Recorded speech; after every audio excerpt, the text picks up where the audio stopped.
The Enchiridion by Epictetus. The Enchiridion. Chapter 1. There are things which are within our power, and there are things which are beyond our power.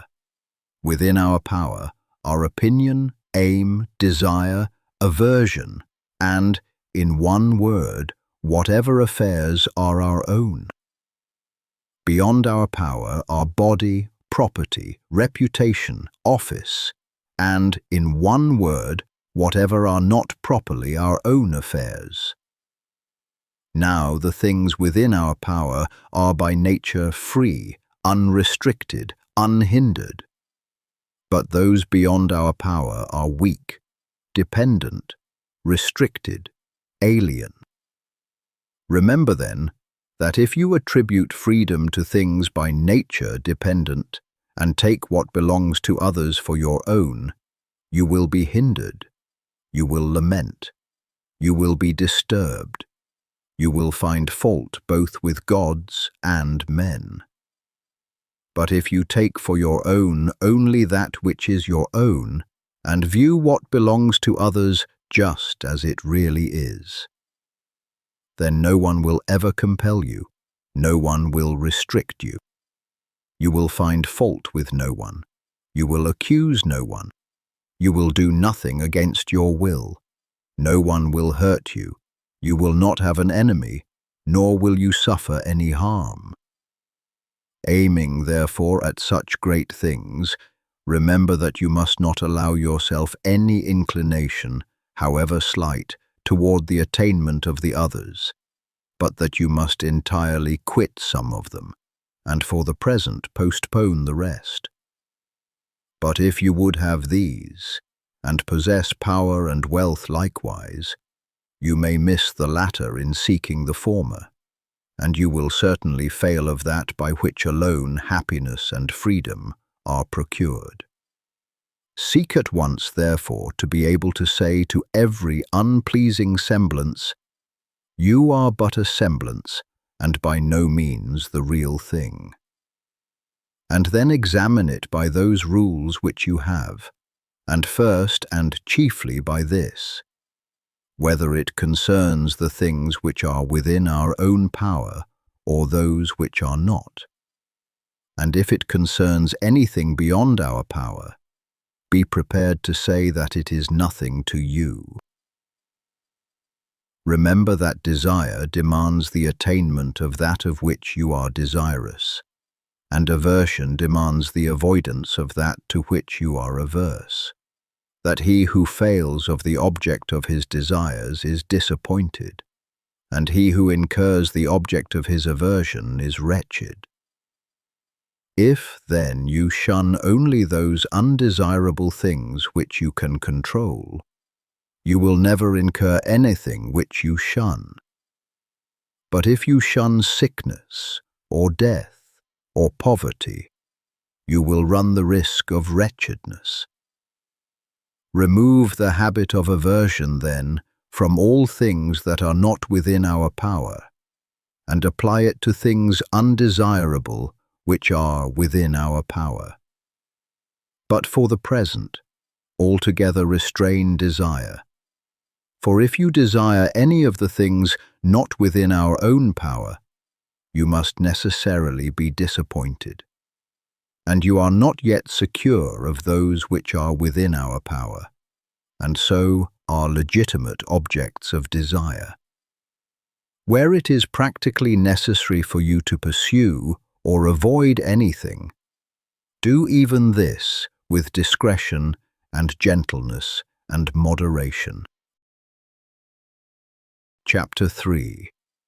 With regard to whatever objects either delight the mind or contribute to use or are tenderly beloved, remind yourself of what nature they are, beginning with the merest trifles. If you have a favorite cup, that it is but a cup of which you are fond of, for thus, if it is broken, you can bear it. If you embrace your child or your wife, that you embrace a mortal. and thus, if either of them dies, you can bear it. When you set about any action, remind yourself of what nature the action is. If you are going to bathe, represent to yourself the incidents usual in the bath. Some persons pouring out, others pushing in, others scolding, others pilfering. And thus you will more safely go about this action if you say to yourself, I will now go to bathe and keep my own will in harmony with nature. And so with regard to every other action, for thus, if any impediment arises in bathing, you will be able to say, it was not only to bathe that I desired, but to keep my will in harmony with nature, and I shall not keep it thus if I am out of humour at things that happen. Men are disturbed not by things, but by the views which they take of things. Thus death is nothing terrible, else it would have appeared so to Socrates. But the terror consists in our notion of death, that it is terrible. When therefore we are hindered or disturbed or grieved, let us never impute it to others, but to ourselves, that is, to our own views. It is the action of an uninstructed person to reproach others for his own misfortunes, of one entering upon instruction to reproach himself, and one perfectly instructed to reproach neither others nor himself. 6. Be not elated at any excellence not your own. If a horse should be elated and say, I am handsome, it might be endurable. But when you are elated and say, I have a handsome horse, know that you are elated only on the merit of the horse. What then is your own? The use of the phenomena of existence. So that when you are in harmony with nature in this respect, you will be elated with some reason, for you will be elated at some good of your own. Chapter 7. As in a voyage, when the ship is at anchor, if you go on shore to get water, you may amuse yourself with picking up a shellfish or a truffle in your way, but your thoughts ought to be bent toward the ship, and perpetually attentive, lest the captain should call. And then you must leave all these things, that you may not have to be carried on board the vessel, bound like a sheep.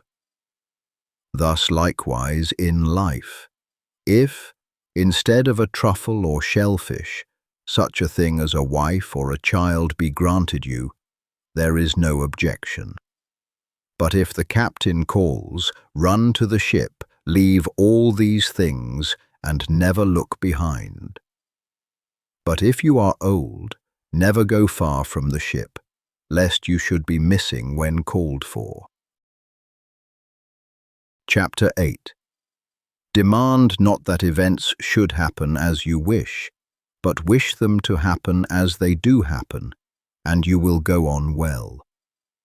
9. Sickness is an impediment to the body, but not to the will unless itself pleases. Lameness is an impediment to the leg, but not to the will, and say this to yourself with regard to everything that happens, for you will find it to be an impediment to something else, but not truly to yourself. Upon every accident remember to turn toward yourself and inquire what faculty you have for its use. If you encounter a handsome person, you will find continence the faculty needed. If pain, then fortitude. If reviling, then patience. And when thus habituated, the phenomena of existence will not overwhelm you. 11. Never say of anything, I have lost it, but I have restored it. Has your child died? It is restored. Has your wife died? She is restored. Has your estate been taken away? That likewise is restored. But it was a bad man who took it. What is it to you by whose hands he who gave it has demanded it again? While he permits you to possess it, hold it as something not your own, as do travelers at an inn. Chapter 12. If you would improve, lay aside such reasonings as these. If I neglect my affairs, I shall not have a maintenance. If I do not punish my servant, he will be good for nothing. For it were better to die of hunger, exempt from grief and fear, than to live in affluence with perturbation. And it is better that your servant should be bad than you unhappy. Begin therefore with little things. Is a little oil spilled or a little wine stolen? Say to yourself, this is the price paid for peace and tranquility, and nothing is to be had for nothing. And when you call your servant, consider that it is possible he may not come at your call, or if he does, that he may not do what you wish. But it is not at all desirable for him, and very undesirable for you, that it should be in his power to cause you any disturbance. Chapter 13. If you would improve, be content to be thought foolish and dull with regard to externals. Do not desire to be thought to know anything, and though you should appear to others to be somebody, distrust yourself. For be assured, it is not easy at once to keep your will in harmony with nature and to secure externals. But while you are absorbed in the one, you must of necessity neglect the other.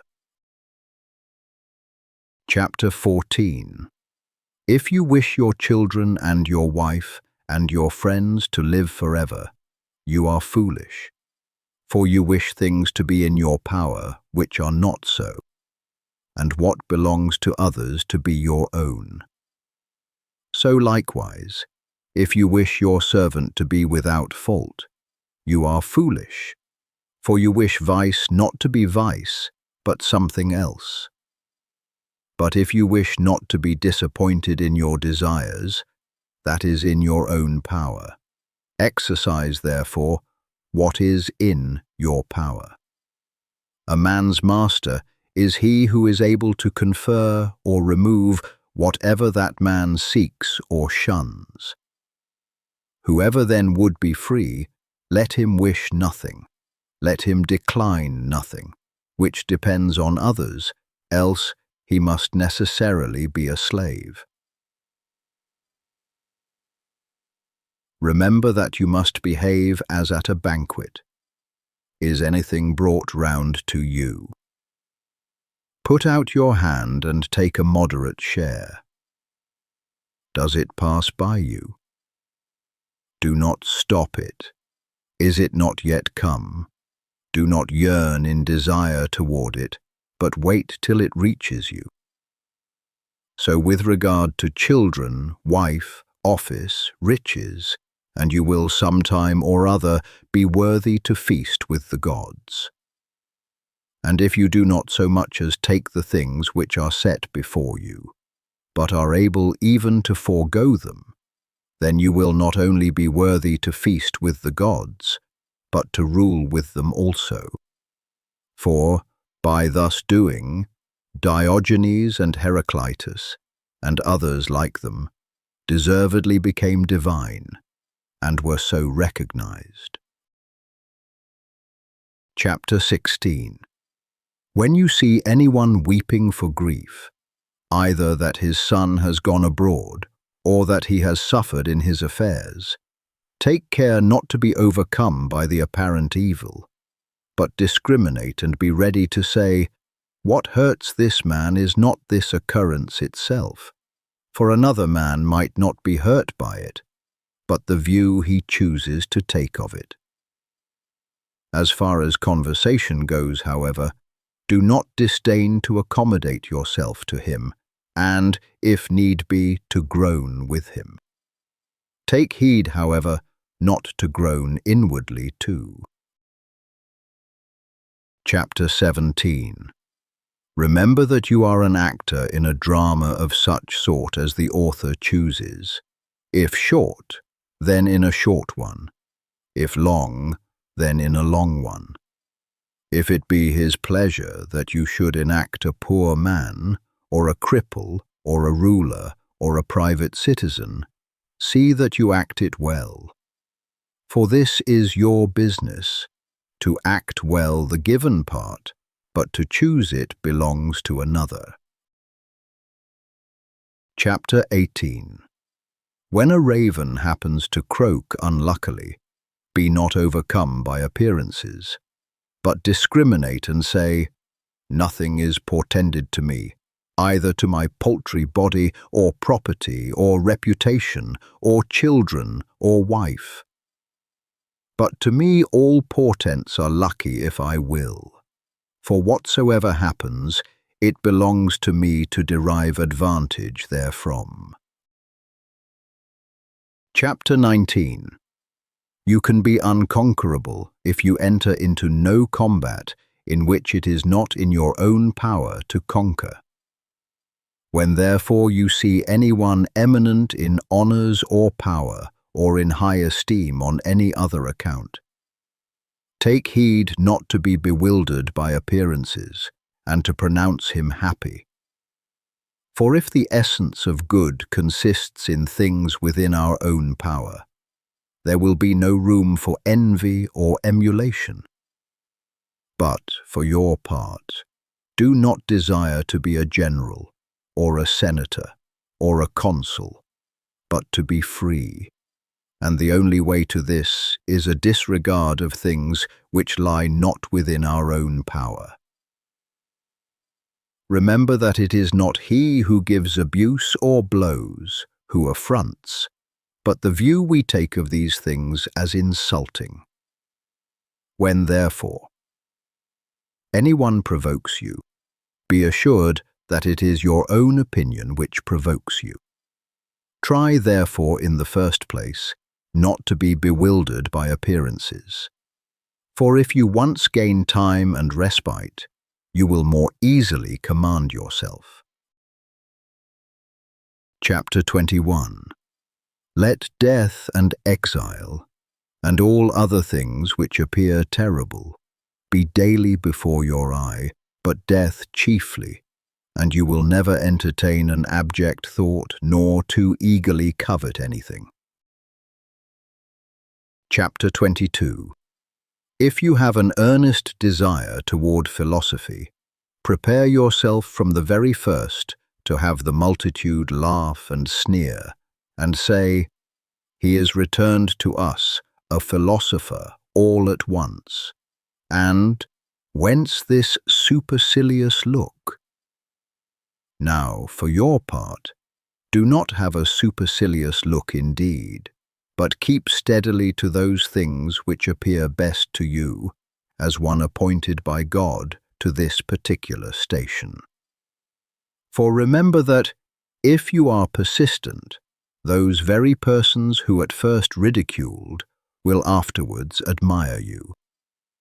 But if you are conquered by them, you will incur a double ridicule. Chapter 23.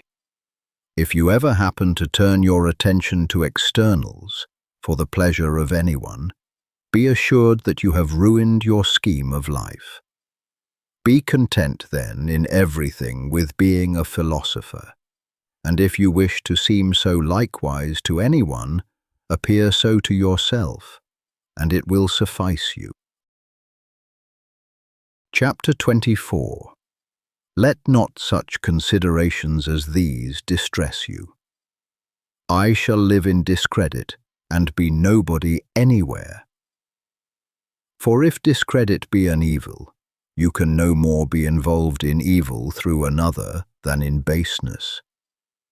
Is it any business of yours, then, to get power or to be admitted to an entertainment? By no means. How then, after all, is this discredit?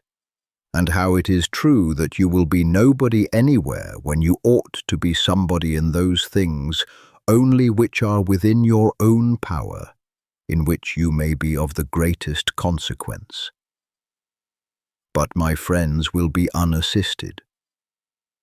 What do you mean by unassisted? They will not have money from you, nor will you make them Roman citizens. Who told you then that these are among the things within our own power, and not rather the affairs of others? And who can give to another the things which he himself has not? Well, but get them then, that we too may have a share. If I can get them with the preservation of my own honor and fidelity and self-respect, show me the way and I will get them. But if you require me to lose my own proper good, that you may gain what is no good, consider how unreasonable and foolish you are. Besides, which would you rather have? A sum of money or a faithful and honorable friend? Rather assist me, then, to gain this character than require me to do those things by which I may lose it. Well, but my country, say you, as far as depends upon me, will be unassisted. Here, again, what assistance is this you mean? It will not have porticos, nor baths of your providing? And what signifies that? Why, neither does a smith provide it with shoes, nor a shoemaker with arms. It is enough if everyone fully performs his own proper business. And were you to supply it with another faithful and honorable citizen, would not he be of use to it? Yes, therefore neither are you yourself useless to it. What place, then, say you, shall I hold in the state? Whatever you can hold with the preservation of your fidelity and honor. But if by desiring to be useful to that you lose these, how can you serve your country when you have become faithless and shameless? Chapter 25. Is anyone preferred before you at an entertainment or in courtesies or in confidential intercourse? If these things are good, you ought to rejoice that he has them, and if they are evil, do not be grieved that you have them not. And remember that you cannot be permitted to rival others in externals without using the same means to obtain them. For how can he who will not haunt the door of any man, will not attend him, will not praise him, have an equal share with him who does these things? You are unjust then, and unreasonable, if you are unwilling to pay the price for which these things are sold, and would have them for nothing. For how much are lettuces sold? An obolus, for instance. If another, then paying an obolus, takes the lettuces, and you, not paying it, go without them, do not imagine that he has gained any advantage over you. For as he has the lettuces, so you have the obolus which you did not give. So, in the present case, you have not been invited to such a person's entertainment, because you have not paid him the price for which a supper is sold. It is sold for praise, it is sold for attendance. Give him then the value if it be for your advantage. But if you would at the same time not pay the one, and yet receive the other, you are unreasonable and foolish. Have you nothing, then, in place of the supper? Yes, indeed you have, not to praise him whom you do not like to praise, not to bear the insolence of his lackeys. Chapter 26. The will of nature may be learned from things upon which we are all agreed, as when our neighbour's boy has broken a cup, or the like. We are ready at once to say, "These are casualties that will happen." Be assured, then, that when your own cup is likewise broken, you ought to be affected just as when another's cup was broken. Now apply this to greater things. Is the child or wife of another dead? There is no one who would not say, "This is an accident of mortality." But if anyone's own child happens to die, it is immediately, "Alas, how wretched am I!" It should be always remembered how we are affected on hearing the same thing concerning others. Chapter 27. As a mark is not set up for the sake of missing the aim, so neither does the nature of evil exist in the world. Chapter 28. If a person had delivered up your body to some passer-by, you would certainly be angry. And do you feel no shame in delivering up your own mind to any reviler, to be disconcerted and confounded? Chapter 29. In every affair, consider what precedes and what follows, and then undertake it. Otherwise you will begin with spirit, indeed, careless of the consequences, and when these are developed, you will shamefully desist. I would conquer at the Olympic Games.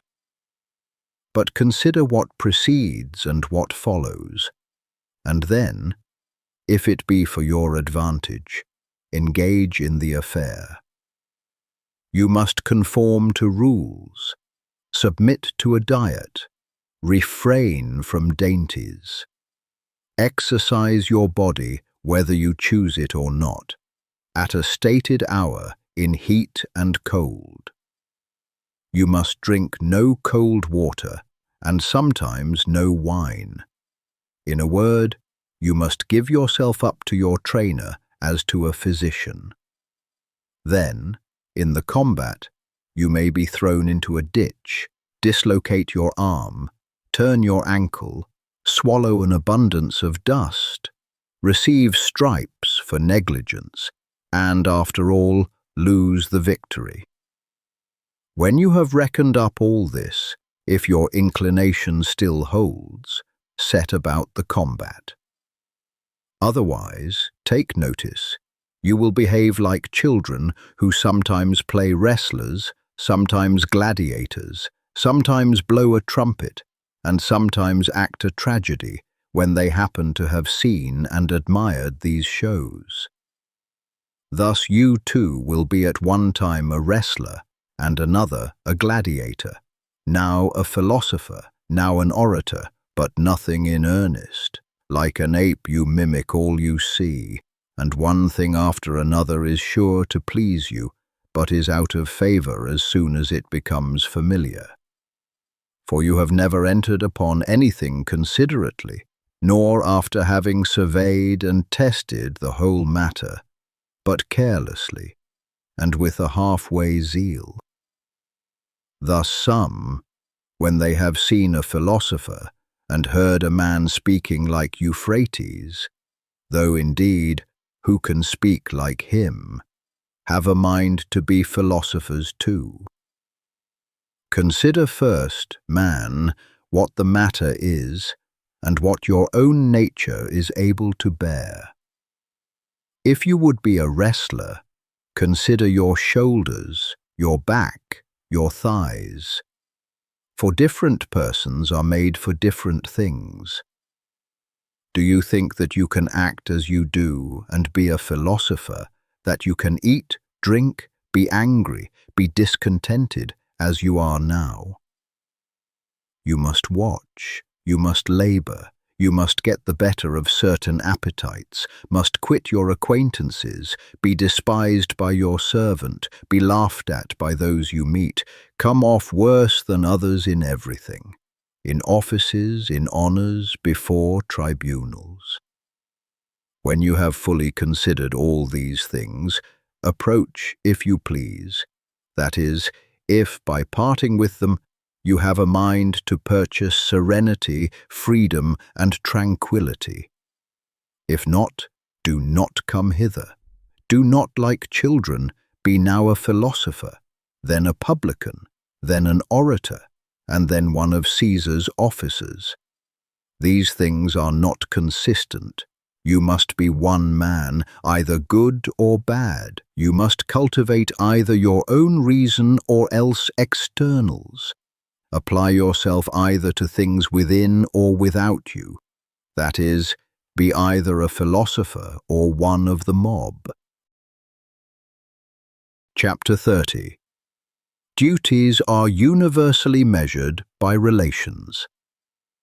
Is a certain man your father? In this are implied taking care of him, submitting to him in all things, patiently receiving his reproaches, his correction.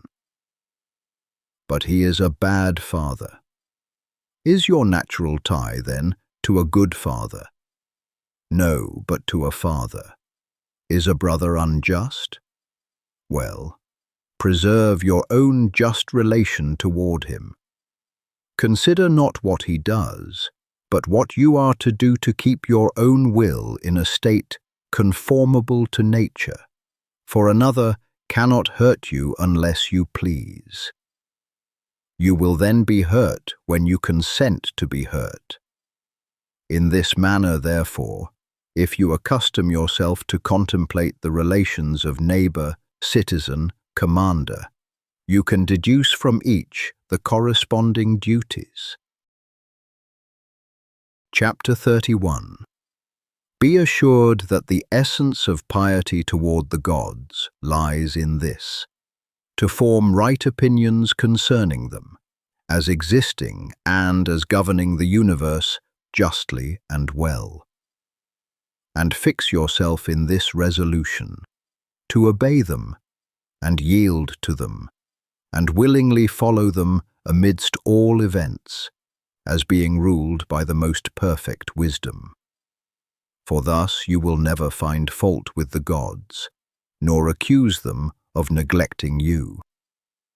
And it is not possible for this to be effected in any other way than by withdrawing yourself from things which are not within our own power, and by making good or evil to consist only in those which are. For if you suppose any other things to be either good or evil, it is inevitable that, when you are disappointed of what you wish, or incur what you would avoid, you should reproach and blame their authors. For every creature is naturally formed to flee and abhor things that appear hurtful and that which causes them, and to pursue and admire those which appear beneficial and that which causes them. It is impracticable, then, that one who supposes himself to be hurt should rejoice in the person who, as he thinks, hurts him, just as it is impossible to rejoice in the hurt itself. Hence, also, a father is reviled by his son when he does not impart the things which seem to be good. And this made Polynices and Eteocles mutually enemies. That empire seemed good to both. On this account, the husbandman reviles the gods, and so do the sailor, the merchant, or those who have lost wife or child.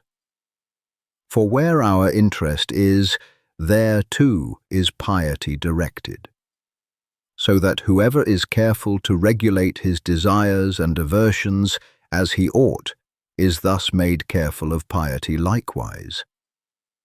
But it also becomes incumbent on everyone to offer libations and sacrifices and first fruits, according to the customs of his country, purely and not heedlessly nor negligently, not avariciously, nor yet extravagantly. Chapter 32. When you have recourse to divination, remember that you know not what the event will be, and you come to learn it of the diviner, but of what nature it is you knew before coming. At least, if you are of philosophic mind. For if it is among the things not within our own power, it can by no means be either good or evil. Do not, therefore, bring with you to the diviner either desire or aversion. Else you will approach him trembling, but first clearly understand that every event is indifferent and nothing to you, of whatever sort it may be, for it will be in your power to make a right use of it, and this no one can hinder. Then come with confidence to the gods as your counselors, and afterwards, when any counsel is given you, remember what counselors you have assumed and whose advice you will neglect if you disobey. Come to divination as Socrates prescribed, in cases of which the whole consideration relates to the event, and in which no opportunities are afforded by reason or any other art to discover the matter in view.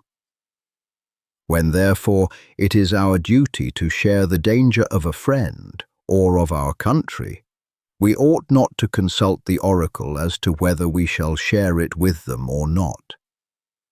For though the diviner should forewarn you that the auspices are unfavorable, this means no more than that either death or mutilation or exile is portended. But we have reason within us, and it directs us, even with these hazards, to stand by our friend and our country. Attend therefore to the greater diviner, the Pythian god, who once cast out of the temple him who neglected to save his friend.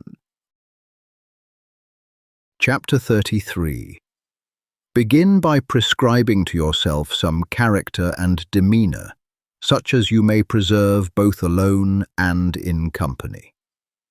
Be mostly silent, or speak merely what is needful, and in few words. We may, however, enter sparingly into discourse sometimes, when occasion calls for it. But let it not run on any of the common subjects, as gladiators or horse races, or athletic champions, or food, or drink, the vulgar topics of conversation, and especially not on men, so as either to blame or praise or make comparisons. If you are able, then, by your own conversation, bring over that of your company to proper subjects. But if you happen to find yourself among strangers, be silent. Let not your laughter be loud, frequent, or abundant. Avoid taking oaths, if possible, altogether. At any rate, so far as you are able.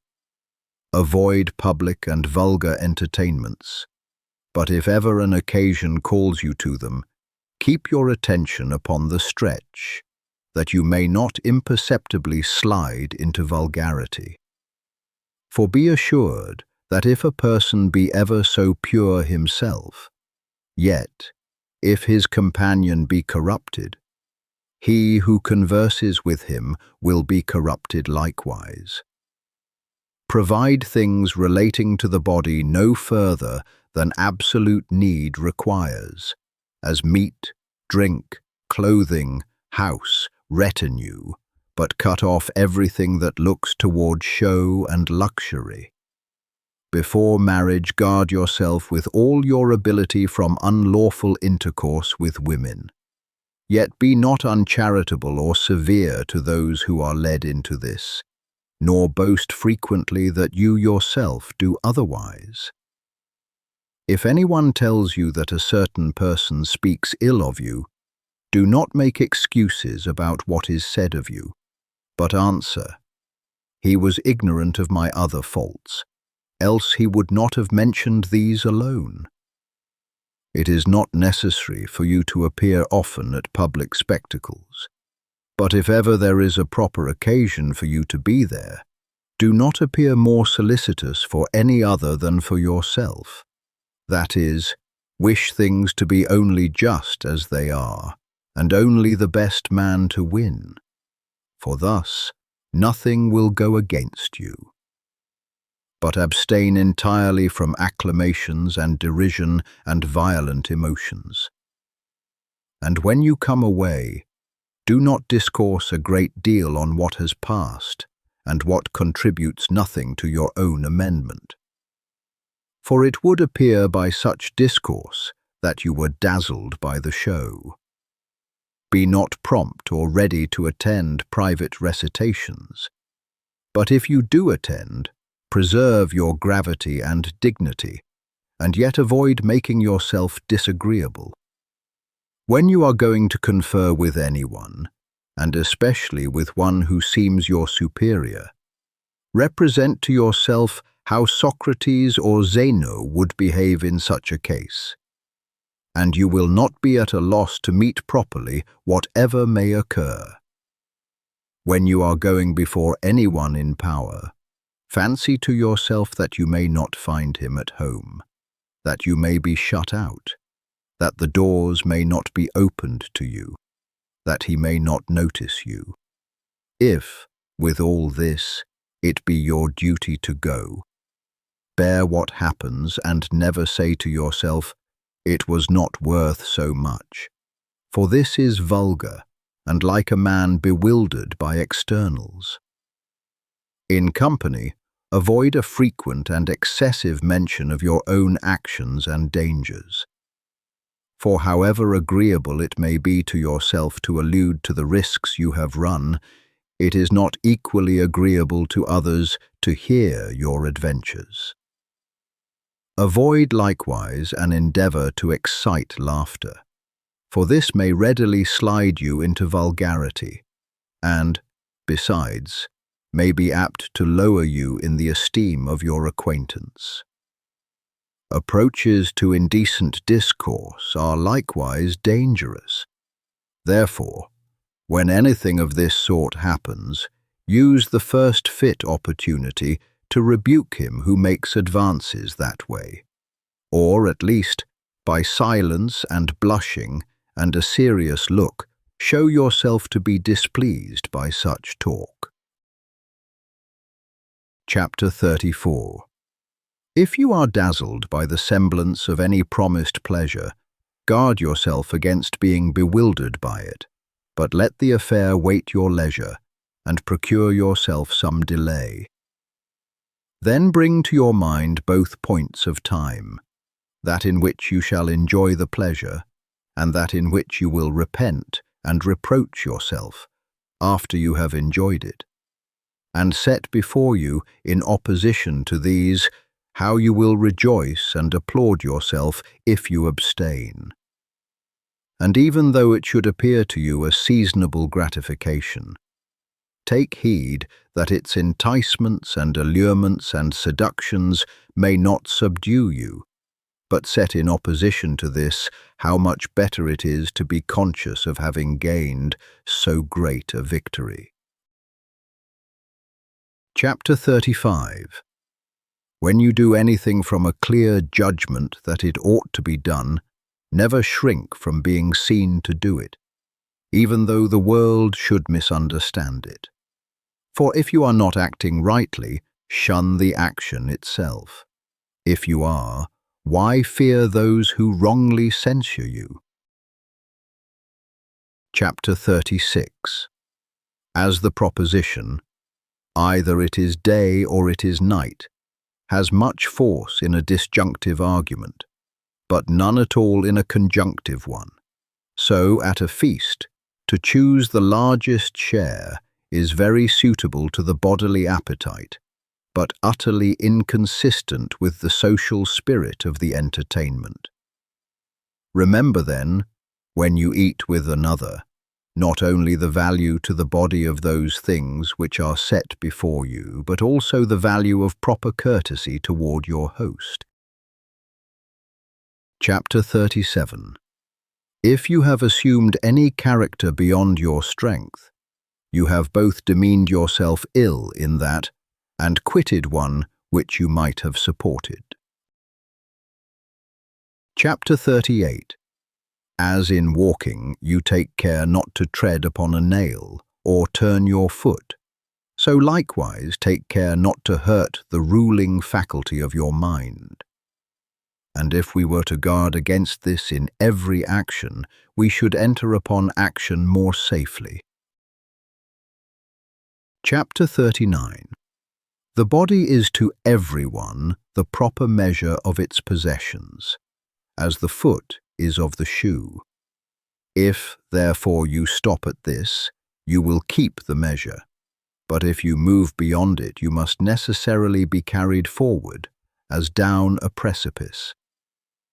As in the case of a shoe, if you go beyond its fitness to the foot, it comes first to be gilded, then purple, and then studded with jewels.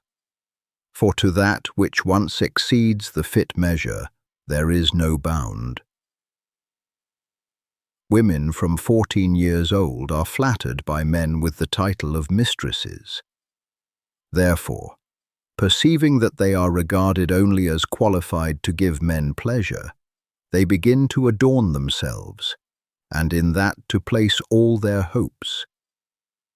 It is worth while, therefore, to try that they may perceive themselves honored only so far as they appear beautiful in their demeanor and modestly virtuous. Chapter 41.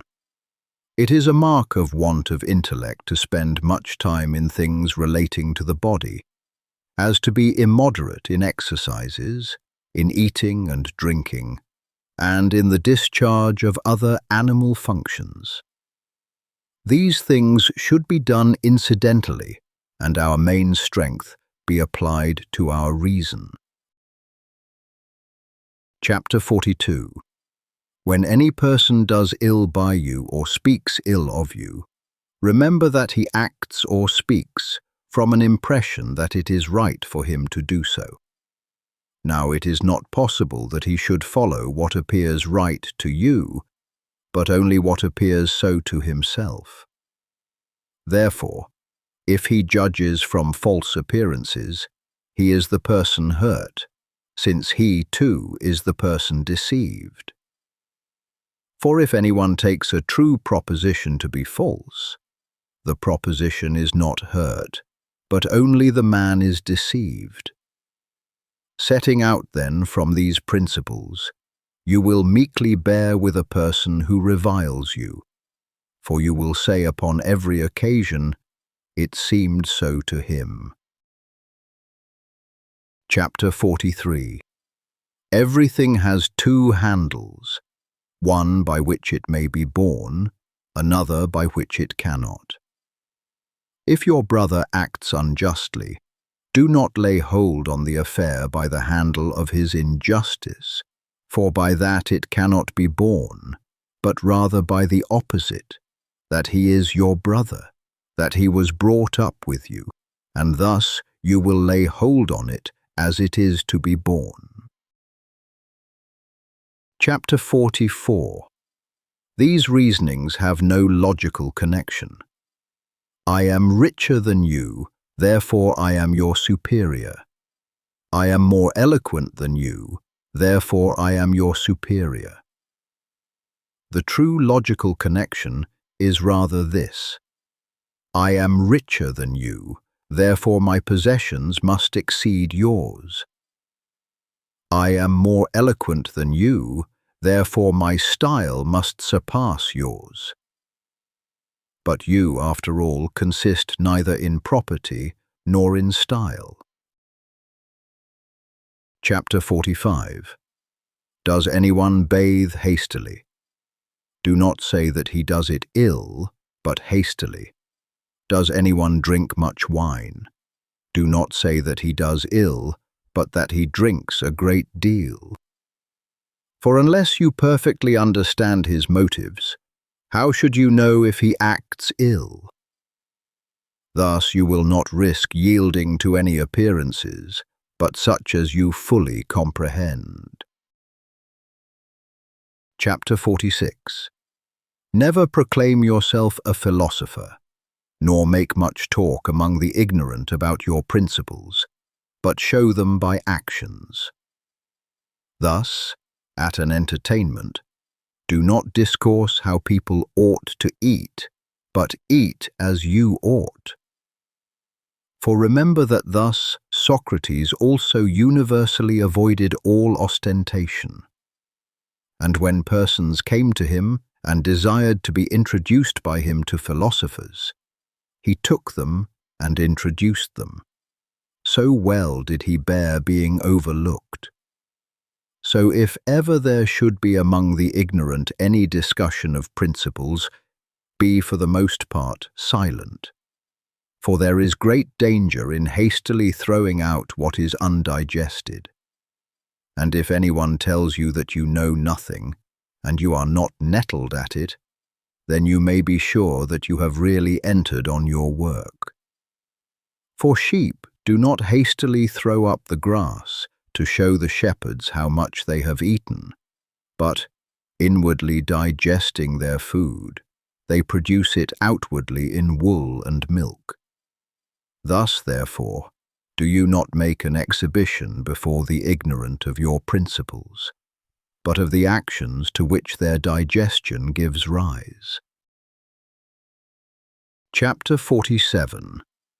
When you have learned to nourish your body frugally, do not pique yourself upon it, nor, if you drink water, be saying upon every occasion, I drink water.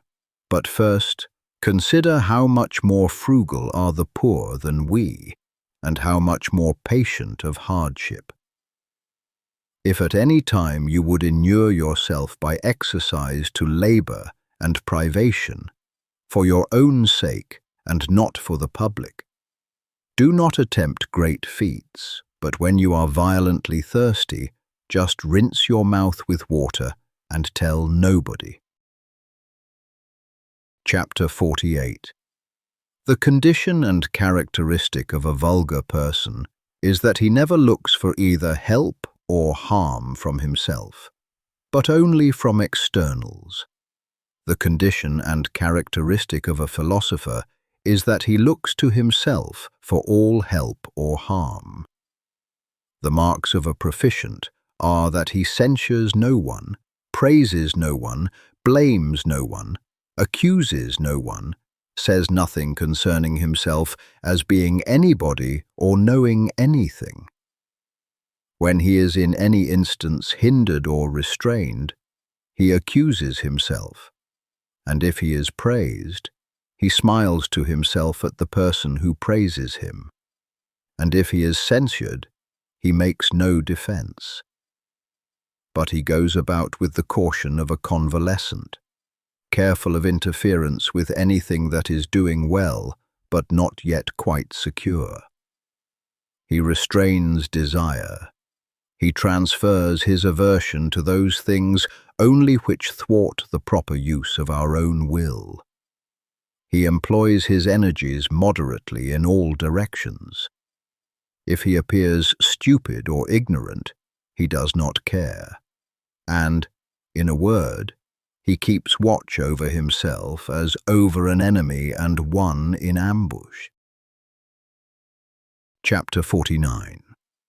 When anyone shows himself vain on being able to understand and interpret the works of Chrysippus, say to yourself, unless Chrysippus had written obscurely, this person would have had nothing to be vain of. But what do I desire? To understand nature and follow her. I ask then, who interprets her? And hearing that Chrysippus does, I have recourse to him. I do not understand his writings. I seek therefore one to interpret them. So far there is nothing to value myself upon, and when I find an interpreter, what remains is to make use of his instructions. This alone is the valuable thing. But if I admire merely the interpretation, what do I become more than a grammarian instead of a philosopher? except indeed that instead of Homer I interpret Chrysippus. When anyone therefore desires me to read Chrysippus to him, I rather blush when I cannot exhibit actions that are harmonious and consonant with his discourse. Whatever rules you have adopted, abide by them as laws, and as if you would be impious to transgress them. And do not regard what anyone says of you, for this, after all, is no concern of yours. How long, then, will you delay to demand of yourself the noblest improvements, and in no instance to transgress the judgments of reason? You have received the philosophic principles with which you ought to be conversant, and you have been conversant with them. For what other master, then, do you wait as an excuse for this delay in self-reformation?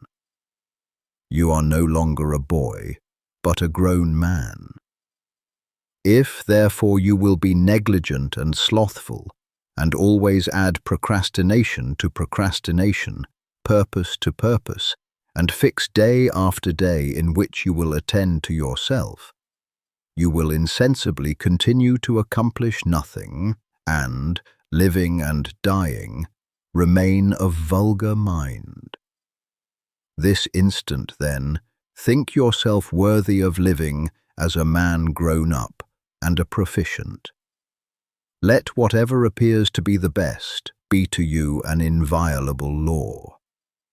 And if any instance of pain or pleasure, glory or disgrace, be set before you, remember that now is the combat, now the Olympiad comes on, nor can it be put off, and that by one failure and defeat, honor may be lost, or won. Thus Socrates became perfect, improving himself by everything, following reason alone.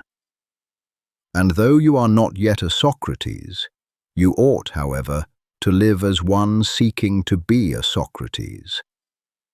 The first and most necessary topic in philosophy is the practical application of principles, as we ought not to lie.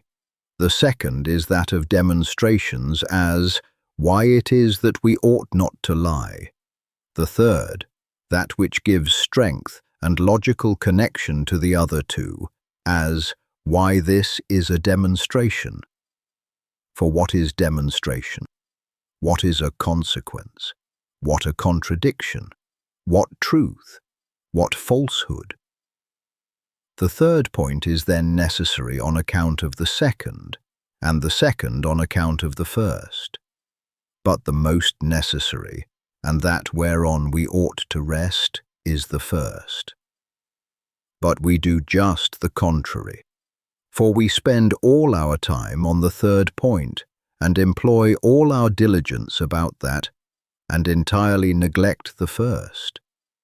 Therefore, at the same time that we lie, we are very ready to show how it is demonstrated that lying is wrong.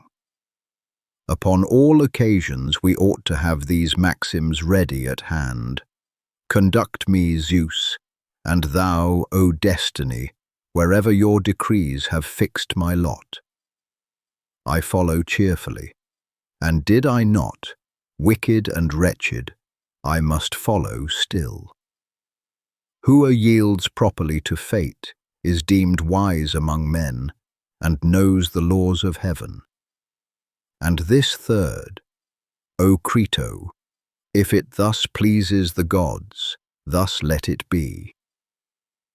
Anytus and Melitus may kill me indeed, but hurt me they cannot.